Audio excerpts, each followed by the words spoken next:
massive torpedo has been in the works for at least a decade. Once complete, experts say Poseidon can help Russia target coastal cities and military bases in the US and other NATO countries. Nuclear weapons technology, for the most part, it's not new technology. Traditionally, nukes are delivered by gravity bombs or ballistic missiles. But in 2018, Putin unveiled plans for nuclear weapons that would be delivered on modern systems. Among them was Poseidon. The goal is very clearly to show that they are still a first-class nuclear power. But since Vladimir Putin announced the weapon, it's been shrouded in mystery and misinformation.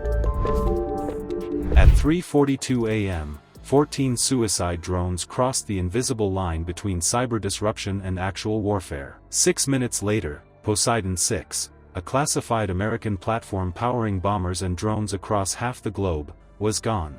Not just attacked, digitally decapitated. How did Russian drones reach this offshore node without a single radar signature or satellite flagging them? This is where Operation Sea Revenge begins, a silent directive, a hidden war, and a retaliation so deep inside Russian territory that even their sensors couldn't scream in time. Poseidon has been called many things. Russia calls it an unmanned underwater vehicle, or drone.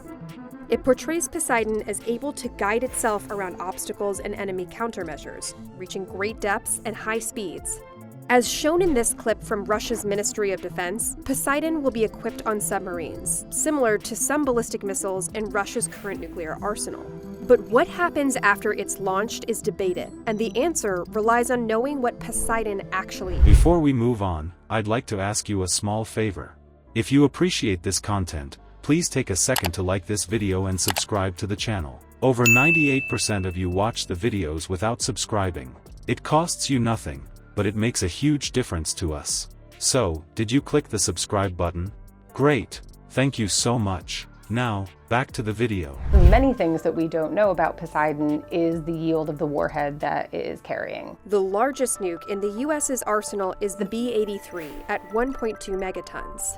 Although initial Russian media reports indicated Poseidon's nuclear warhead could be up to 100 megatons, even then, the explosive yield of a 2-megaton warhead is about 95 times larger than the bomb the US dropped over Nagasaki, and 133 times larger than the one dropped over Hiroshima.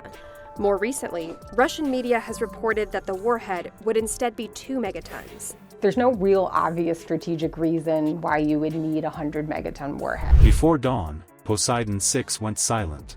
Operators saw the screen freeze, then fade, a heartbeat cut mid-pulse. The question in every command room was immediate: did the metal fail first, or the signal? For years, Poseidon 6 had been the quiet spine of America's stealth architecture, routing encrypted data between bombers, carriers, and deep-water drones. Over 6,000 targeting packets moved through it daily, never intercepted, never delayed. Russian forces have mounted a large attack on Zaporizhia in Ukraine, killing at least 1 and injuring 13 more, that's according to the city's mayor. The attack is the latest in Russia's unrelenting campaign against Ukraine in a war that's lasted more than 3 years now. And evidence is mounting that Russia's war effort is drawing military assistance from Chinese companies. The overnight rocket bombardment started several fires in the southeastern city that engulfed residential buildings. The mayor says 2 children were among those injured. Until that morning, 14 suicide drones had crossed unmarked air and ocean, slipping through a channel once considered unreachable.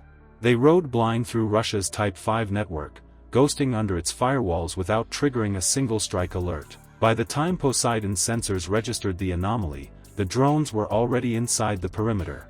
They detonated in sequence, shredding antennas, fuel lines, and 2 power relays. 6 technicians died in seconds. 1 million gallons of jet fuel turned shoreline foam into flame. The physical blast ended quickly, but the data collapse rippled wide. Carrier strike groups from the Pacific to the Med lost live targeting feeds.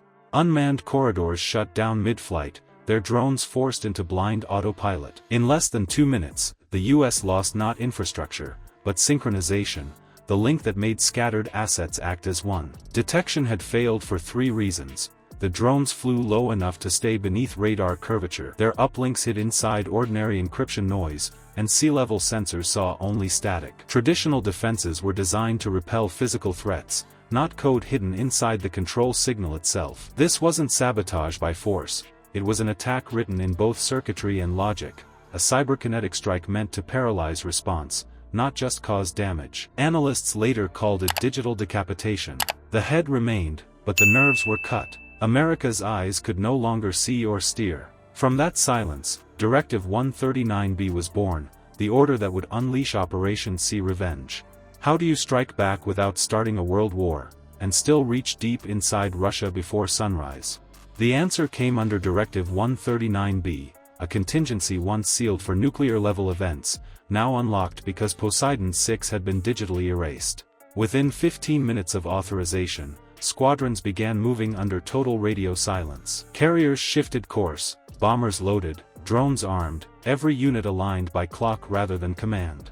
Precision became the new mass. At 5:28 a.m., the first assets launched. F-35s armed with cruise missiles swept low along the horizon, using terrain to mask their path. B-21 Raiders, higher but ghosted, aimed for Borisoft 9, the Russian drone complex buried under layers of rock. MQ-25 Stingrays acted as shields, projecting decoy signals and jamming Russian radar nets. Behind them, Tomahawks drew the enemy's sensors north, pulling attention away from the true vector of attack. Timing eclipsed volume.